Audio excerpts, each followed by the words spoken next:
Sayed Mahdi Alhakeem is recognized as a pioneer of Islamic thought and scholarship amongst Muslim societies in both the Middle East and the West. He was born in Najaf, Iraq in the 1940s as the son of the Grand Ayatollah Sayed Mahdi Alhakeem.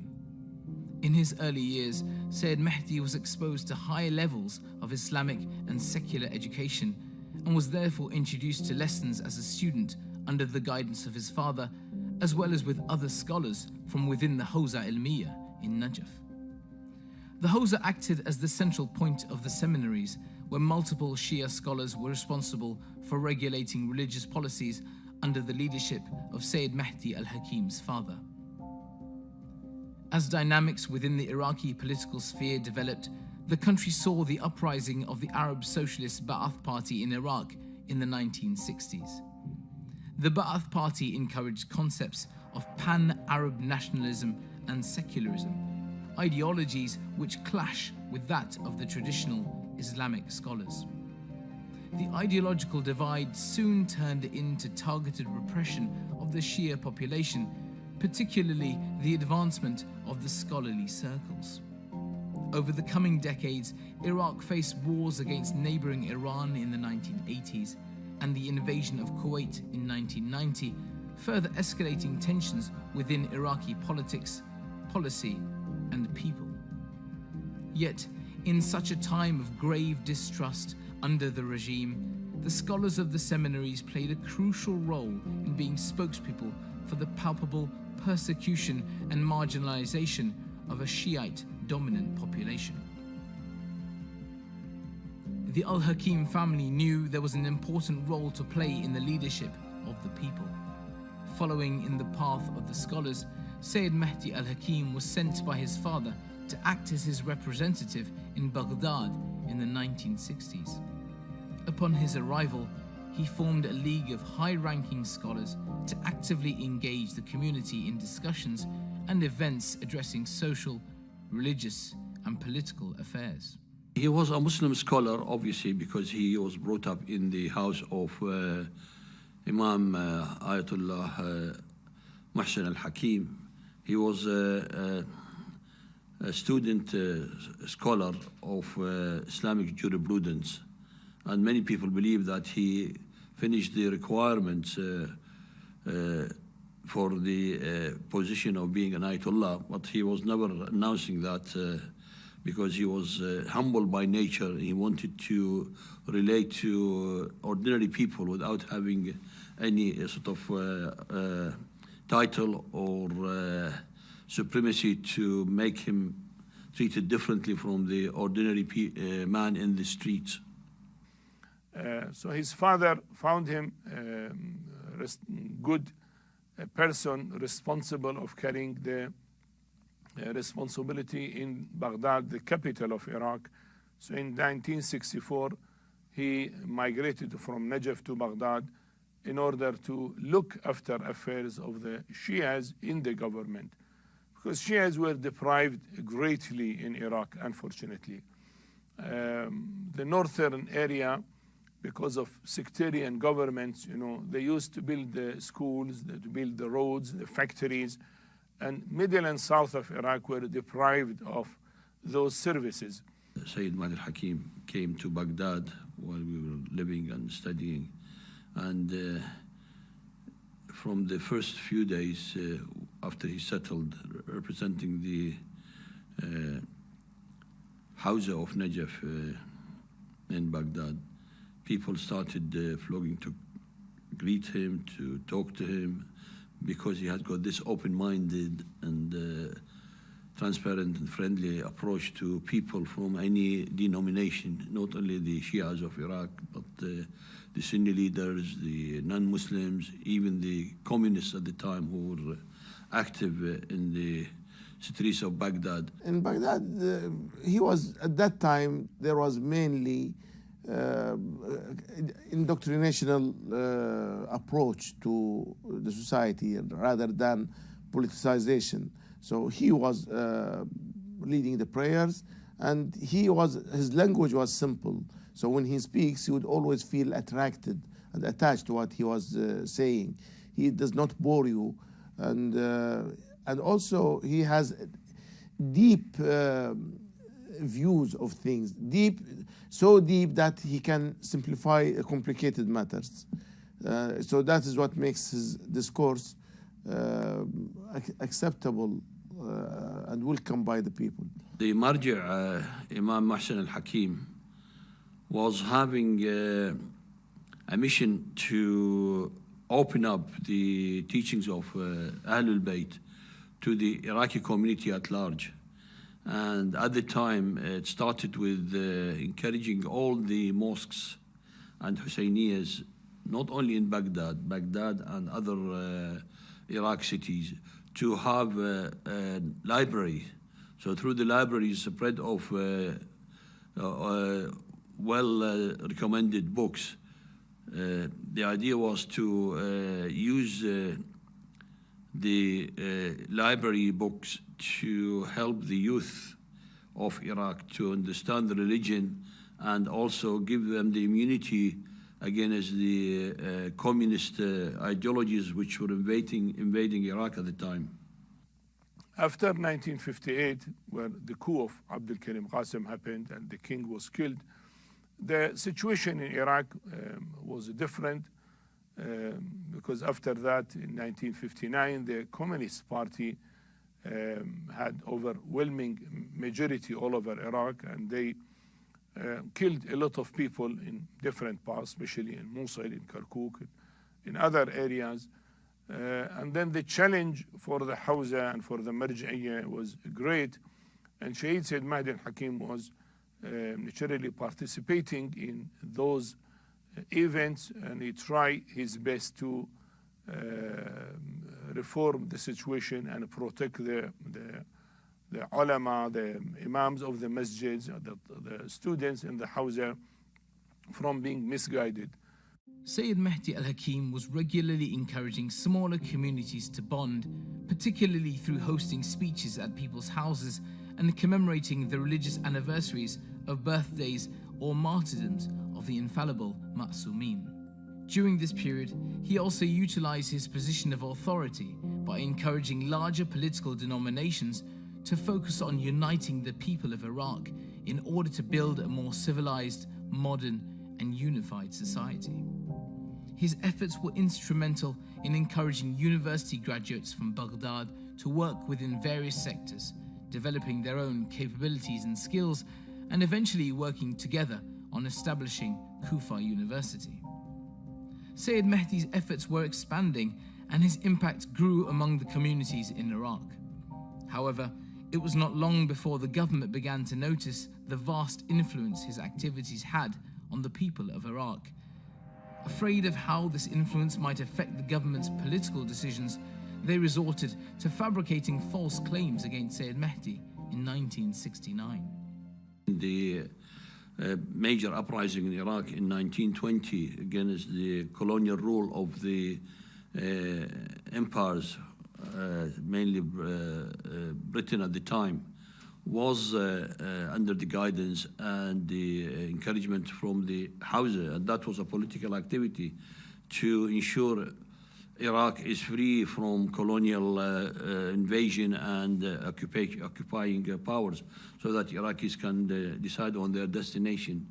So politics and religion have always worked hand in hand, but with the guidance of the Hawza in Najaf, they were trying always to strike a balance where there would be no exploitation of the religion in the name of politics, or politicians making use of their situation and the people's religious feeling to exploit the situation. The people who have got interest in Iraq saw the danger of such activity to become an impediment to spread of their ideas, being secular socialists like the Arab Baath Party ideas, or the communist ideas, or any other non-religious ideas. This was acting as a barrier and was giving the youth of Iraq, men and women, the immunity and the defense against falling to serve in these parties. So whoever behind the Baath party or the Communist Party saw the danger that if the movement propagated by the activity of Sayed Mahdi Alhakeem or the other scholars like him in Iraq, it means that Iraqi masses will turn towards the religion in an enlightened way, and that will be a danger to the powers interested in keeping Iraq under their influence, under their control. He knew their policy because he suffered that in 1963 when Baath party came for 6 months into power, and then Abdul Salam Arif made a coup against them. So they were very bad by putting innocent people in jail, torturing the people, getting the girls, the women, torturing them, abusing them. So they know the attitude of Baath party is very, very bad attitude. That is why when Baath party came, well, he realized that if this party will control the situation in Iraq, they will eradicate all the religious activities in Iraq. The Baath party came just to destroy the Hawza of Najaf and ulama to be pressurized, and there should not be no freedom for them. They came against, let us say, religious views of the people represented by the Marja'iyya. You know, the Marja'iyya is a symbol for the Shias of the Iraq and Shias of the world. So they came to crush and destroy that Marja'iyya. They show on the television that one of the opponent to the regime, to Baath regime, came on the television and said that I was spying against the government, I was plotting against the government, and I got connection with America or Shah Iran to overthrow the regime. And he mentioned Sayed Mahdi Alhakeem as part of the group who've been plotting against the government. So that's all. That means that the government showed the people that, look, Sayed Mahdi Alhakeem, who is the son and the representative of Ayatollah Sayyid Mohsen Hakim, he is doing these unwanted activities, spying, plotting against the government. So what do you think we are going to do to him? Of course, we have to get him to the trial, and we have to sentence him to death. The intelligence agencies from the West and America decided that this danger has to be stemmed, and they prepared the grounds for Saddam Hussein being an aggressive and ruthless and a good soldier to obey the orders from outside, to start having major influence in the Baath party, and actually taking over control of the Baath party after he executed more than half of the Supreme Council of the Baath party, got rid of the president, Ahmed Hassan al-Bakr at the time, and he became the president. And after that, the attacks on mosques, on Husseinias, on any youth activity in the name of religion was either infiltrated or demolished completely and ruthlessly. Michel Aflaq, a Syrian philosopher, sociologist and Arab nationalist, originally founded the Ba'ath Party in 1947 in Damascus. His ideas were fundamental in establishing the foundations upon which the Ba'ath Party built itself. The development of this political movement originated from the desire to unite people on Arab nationalism. However, following the 1963 coup by the government of the Ba'ath Party in Syria, Aflaq's position was weakened and he was forced to resign. This led to his decision to flee the country to Lebanon and finally settle in Iraq in 1968, where he was elected Secretary General of the Iraqi Ba'ath Party. Although the Ba'ath Party in Iraq was first established in 1951 by Fuad al-Rakabi, it continued to operate in unity with the original Ba'ath Party until a disagreement led to a split in 1966. 2 years later, in 1968, Saddam Hussein played a key role in the coup that caused the Ba'ath Party to rise to power. His continued efforts, backed up by America and the West, enabled him to finally secure power and become the president of Iraq from 1979 until 2003. During this period of time, the Ba'athi rule led people to live in fear. Anybody who opposed the Ba'ath regime would face fatal consequences, which led to Sayed Mahdi Alhakeem's decision to leave the country. That impacted a lot on his life, because then suddenly from Iraq, from Baghdad, from Najaf, he found himself where in Pakistan, a country whose language he did not speak, whose people he did not know closely. Probably he knew some of the ulama who had been students in Najaf before, but apart from that, it is a small world, a different and strange word for him. He used to be very active.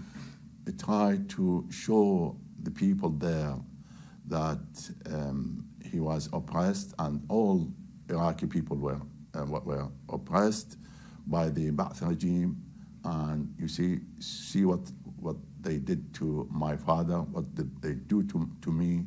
They tried to smear my reputation by saying that I am spying with the enemies against Iraq.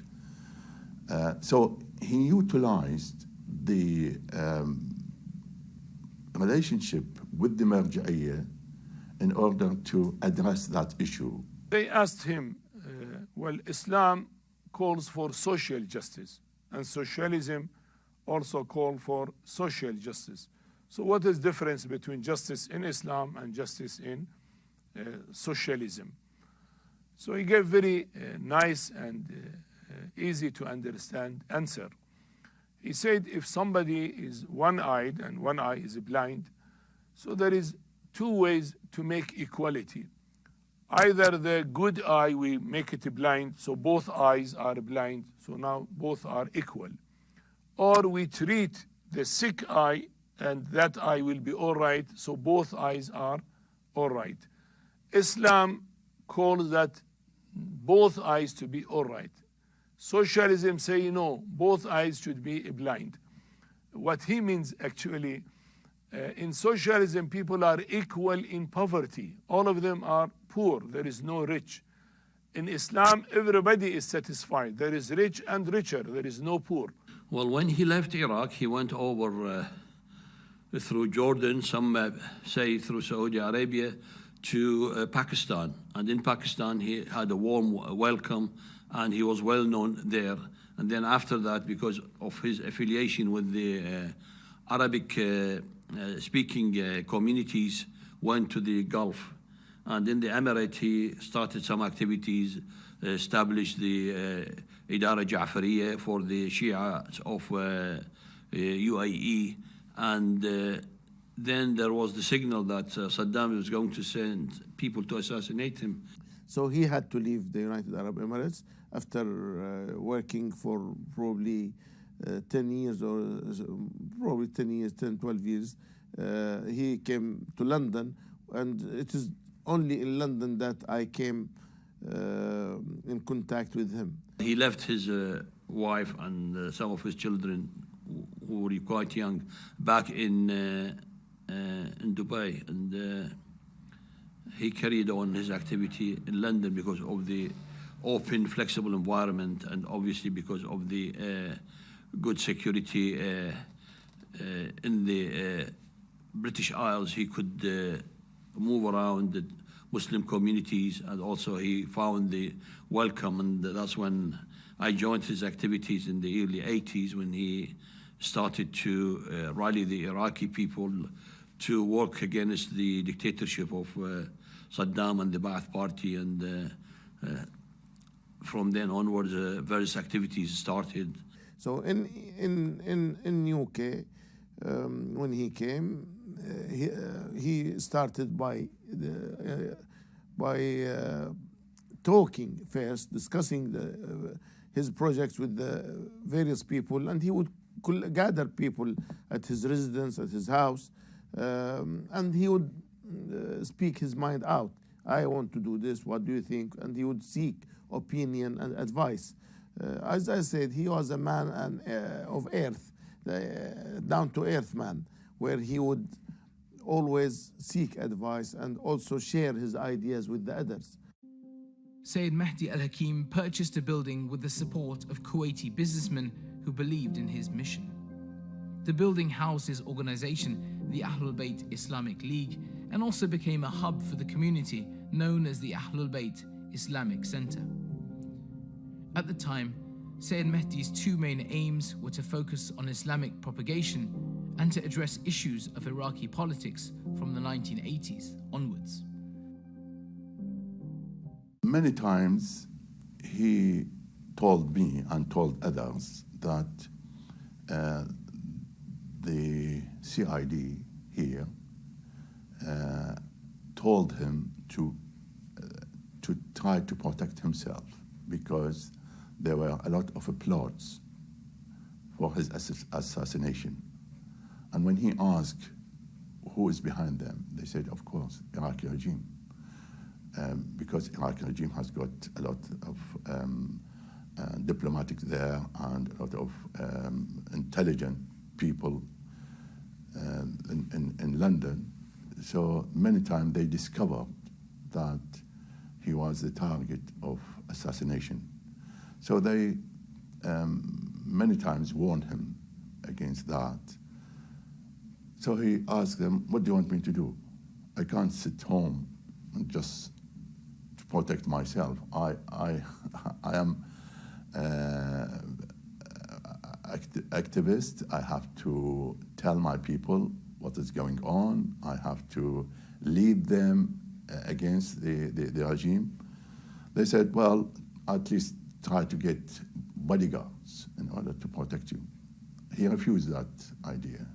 And many times I saw him, and I've been with him as well. He was alone. He was invited at my house for dinner, and we were having dinner, and there was a third friend with us. And then he said, I wish I could get somebody to intervene in order to stop this bloodshed of the war.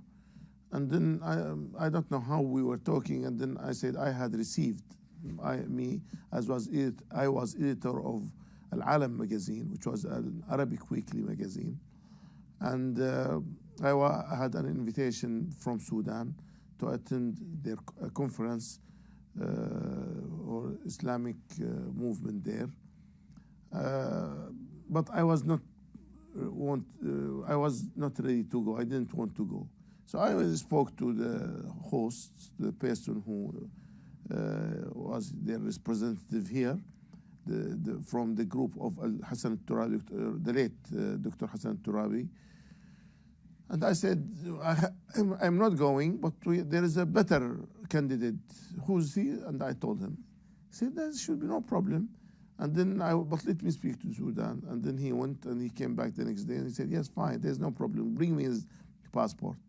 He had the invitation to go to Sudan to participate in the combined National Religious Front conference. And his hope was trying to encourage the Arabs to pressurize Saddam Hussein to stop the war against Iran. And he was hoping also to express the nature of the Saddam regime to the Arabs to see how Iraqis are suffering badly from the heavy-handed and ruthless bloody regime of Saddam Hussein. We sat with him and he asked us what do you think? Should I go or should I turn it down, this invitation? Many of us say it's not good for him to go at this time. And when he said why, he said, well, we know that Khartoum has got a lot of security men of Iraqi regime there, so please don't go. He said, look, I have to, I got a message, I have to get it through to the people. Ultimately, he was invited to attend a conference in Sudan, and he was asked by Hassan al-Turabi to have a word with Sadiq al-Mahdi, the president at that time, and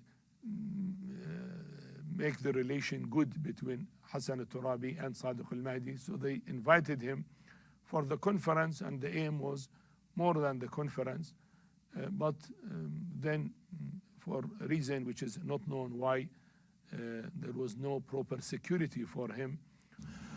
So what happened that one night he came back, that was Sunday, 17th of January 88. He came back from the conference, tried to get the keys for his room in that hotel. The assassinate shot him by 2 bullets in his head, and he died immediately. His cousin, Sayed Mahdi Alhakeem, was with him. They tried to protect him. They shot him in his legs. So then when they tried to get help, get the police, but that time the assassinate has run away. His brutal assassination was a shock for everyone. There was an initial confusion as it was not clear who had carried out this crime. The Sudanese government did not put out any formal statements on the attack until hours after Sayed Mahdi Alhakeem had been killed. This ambiguity raised many questions and left people pointing fingers at different parties.